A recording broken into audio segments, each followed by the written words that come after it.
En el segundo trimestre del año pasado hubo que asumir que en el mundo de la cultura todo sería distinto.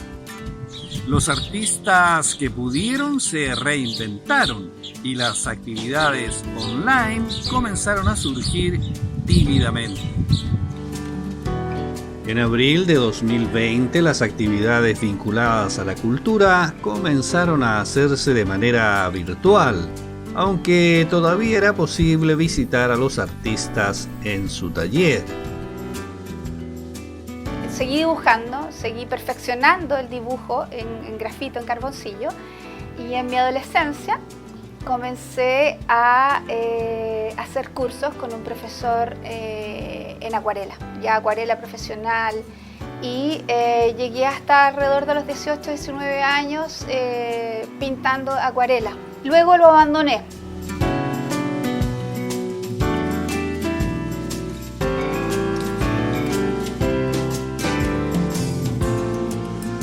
Era estudiosa. No voy a decir que brillaba porque siempre hay gente que en todo término de cosas, no solo en los estudios, es mejor. ¿Ya? De hecho, postulé a la universidad, fui a dar las pruebas, quedé en la universidad, alcancé a estudiar un semestre y por razones económicas me tuve que devolver. Eso me llevó a cambiarme a la ciudad de Antofagasta. Y en la ciudad de Antofagasta entré a estudiar primero construcción civil. Naquero de las matemáticas. Ya, construcción civil. Y después de la construcción civil, a mitad de año me cambié de carrera. Di las pruebas necesarias y me cambié a la carrera de artes visuales. Estructuradas en diversas etapas de su trabajo, las entrevistas nos permitieron conocer más en profundidad a estos pintores iquiqueños. Respecto a corrientes artísticas o a estilos artísticos de pintura, yo básicamente decidí trabajar con acuarela como técnica, acuarela profesional como técnica, y óleo sobre tela y sobre madera. Decidí por un arte más figurativo, ¿ya? Porque para mí lo que no necesita explicación es lo que le queda a la persona, al público, el que está dirigido, lo que yo hago. Yo siempre, a la primera persona que tomo en cuenta para hacer un cuadro es a mí.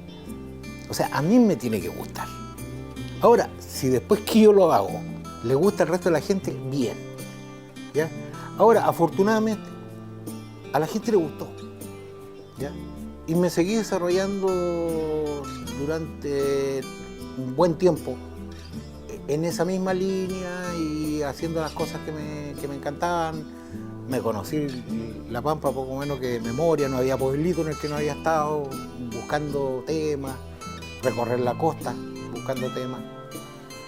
La pintura es como la buena amante, no la puedes descuidar.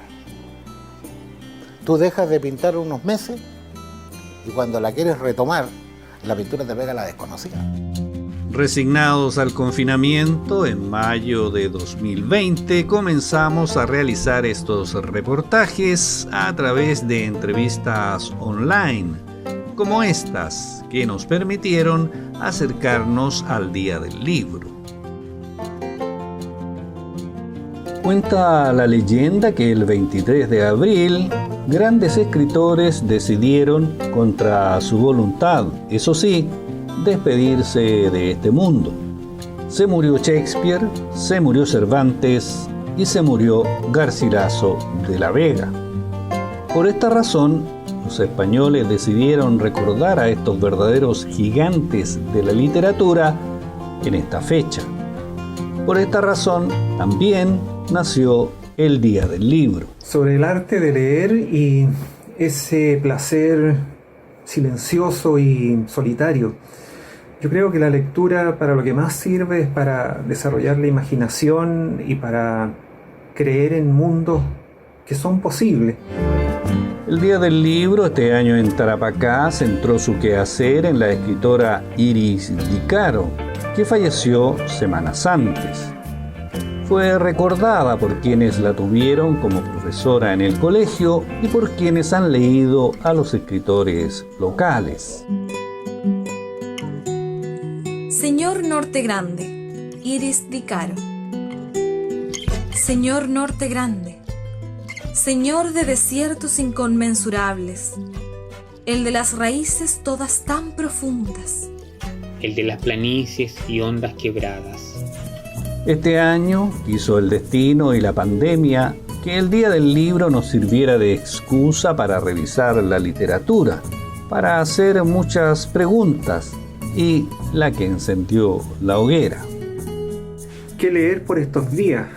Es lo que uno podría preguntarse, ya que estamos en algo que es muy parecido al arresto domiciliario total con el tema de la pandemia. Yo creo que hay que volver a los clásicos, hay que volver a leer a Parra, hay que volver a leer a Shakespeare, hay que volver a leer a las hermanas Brontë. Aunque en general el mundo de la cultura se vio afectado por la pandemia, hubo algunos que se resintieron más, quienes se dedican a la música y al teatro, por ejemplo.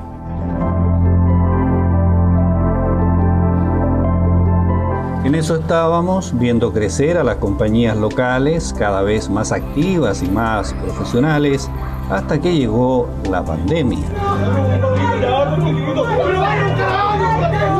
Como Espacio Acana, al igual que todos los centros culturales, otras instituciones y negocios en general, tuvimos que cerrar el espacio, obviamente por la contingencia. El espacio se encuentra cerrado desde marzo para público.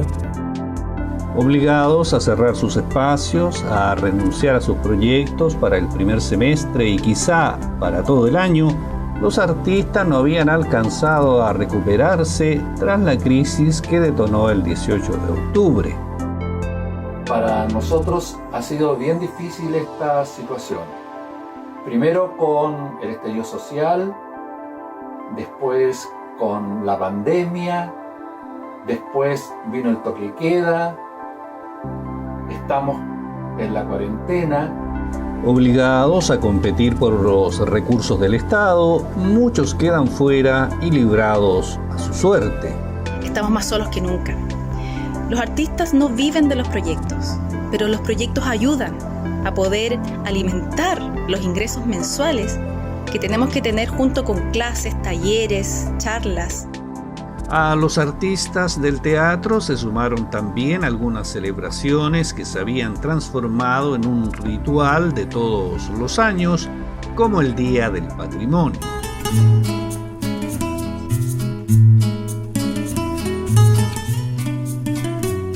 Un día pensado para salir en familia, para recorrer los edificios históricos, para mezclarse con cientos y miles de personas tan curiosas como uno. Así fue siempre el Día del Patrimonio, pero este año será diferente. En realidad, esta es una celebración especial, distinta, diferente a la que hemos tenido en los últimos años, particularmente desde que esta actividad se inició en el año 1999.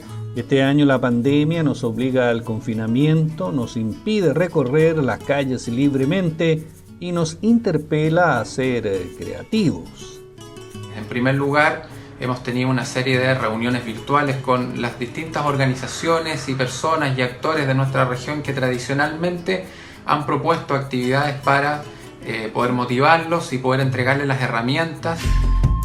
El Día del Patrimonio en nuestra región había alcanzado un gran desarrollo, ya que año tras año se incorporaban nuevas instituciones, organizaciones e incluso hasta los barrios. En Iquique o en la región, nuestra identidad cultural está asociada a muchas actividades que tenemos como comunidad, ¿no? Los festivales también sufrieron con el confinamiento y todos ellos debieron reinventarse, algunos con mayor suerte que otros.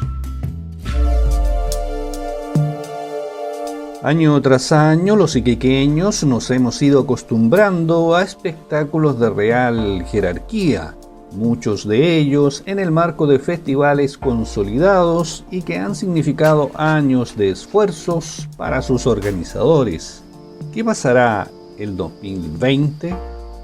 Esta situación es como para mucha gente catastrófica, porque la característica básica de este festival es un encuentro internacional entre músicos de Bolivia y Chile.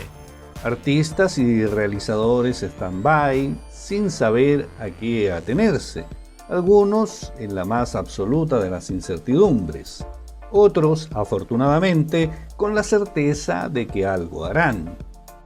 En el mes de noviembre, del 3 al 14 de noviembre, si las condiciones sanitarias lo permiten, se va a desarrollar el festival presencial solo con espectáculos nacionales.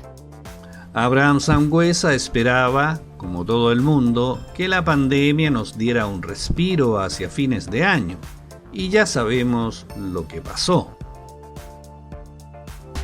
Nos queda claro, los artistas iquiqueños no se dejarán amilanar por la crisis y saldrán adelante con sus propuestas, ya sea en el formato tradicional o a través de plataformas digitales. Obviamente estamos barajando todas las opciones, pensamos mucho en un modelo mixto, en donde hayan actividades presenciales, pero también haya muchas actividades online y haya una programación importante también online.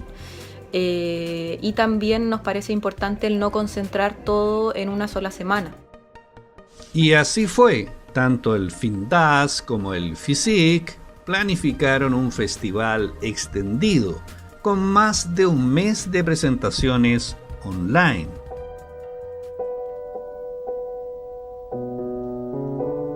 Justo antes de que terminara el primer semestre del año 2020, un aniversario muy especial acaparaba la atención del mundo de la cultura. Originalmente la cantata Santa María era una obra de teatro, porque Luis, él tenía como una visión de sí mismo bastante distinta a lo que uno piensa. Él decía que era un hombre de teatro, que no era compositor. Entonces, en sus inicios como compositor, él compuso mucha música para teatro. Se ve muy claro que él maneja esos conceptos y que los usa en su favor. De hecho, en algún momento él decía en algún escrito que lo que más le gustaba de la cantata era su estructura dramática. Cientos de iquiqueños cuyos abuelos o bisabuelos fueron protagonistas de un hecho dramático llevan la historia de la matanza de la Escuela Santa María a flor de piel. O sea, porque es una obra que relata hechos fundamentales de nuestra historia en Chile. Y esos hechos no han dejado de existir, o sea, siguen existiendo, por lo tanto el significado sigue presente. 50 años cumple la cantata por estos días, 50 años en que ha sido interpretada en todo el mundo y que ha servido para recordar un episodio trágico ocurrido en nuestra ciudad. La cantata Santa María se resignifica cada día más, digamos, sobre todo después del estallido social. Yo logro entender de que las cosas que han sucedido en Chile hace mucho tiempo y por muchas veces siguen sucediendo en Chile, y no solo en Chile, en distintos lugares, entonces se transforma en una obra con un futuro inconmensurable. Ustedes que ya escucharon la historia que se contó, no sigan allí sentados pensando que ya pasó. No basta solo el recuerdo